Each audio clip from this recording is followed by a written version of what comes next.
Along the winding shores of Florida's Guana-Tolomato-Matanzas rivers in the GTM National Estuarine Research Reserve lives one of the coast's most charismatic birds, the American oystercatcher. With its striking black and white plumage, bold yellow eyes, and long, brilliant orange bill, the oystercatcher is impossible to miss. The American oystercatcher is a large shorebird built for life at the water's edge. It's one of only a few birds in North America that specializes in eating shellfish. Oystercatchers are found year-round in the GTM Reserve, which protects over 76,000 acres and is an ecologically rich region supporting at least 358 bird species, including shorebirds like the American oystercatcher.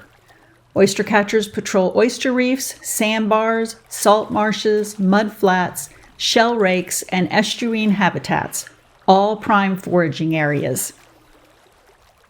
As their name suggests, oystercatchers are expert shellfish hunters. Using their powerful bills like scissors or chisels, they pry open oysters, clams, and mussels, or hammer at tightly closed shells until they crack. They often forage at low tide when the beds are exposed. Oystercatchers are monogamous and often return to the same nest sites year after year. They nest just above the high tide line in simple scrapes of sand or shell, sometimes barely visible among the shore debris. Chicks hatch with fuzzy camouflage and can run within a day, but they depend on their parents to feed them until they learn to open shells on their own. Oystercatchers communicate in excited piping calls and dramatic aerial displays, especially when defending territory or courting. In Florida, the American oystercatcher is listed as a state-designated threatened species. They suffer habitat loss from coastal development, shoreline hardening, and increased human recreation, which reduces safe nesting areas. Eggs and chicks face threats from predators and exposure to severe weather.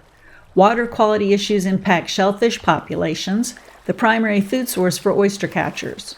Loss of low-lying nesting islands and rising seas pose increasing long-term risks. Florida has seen a 50% population decline in the past 50 years.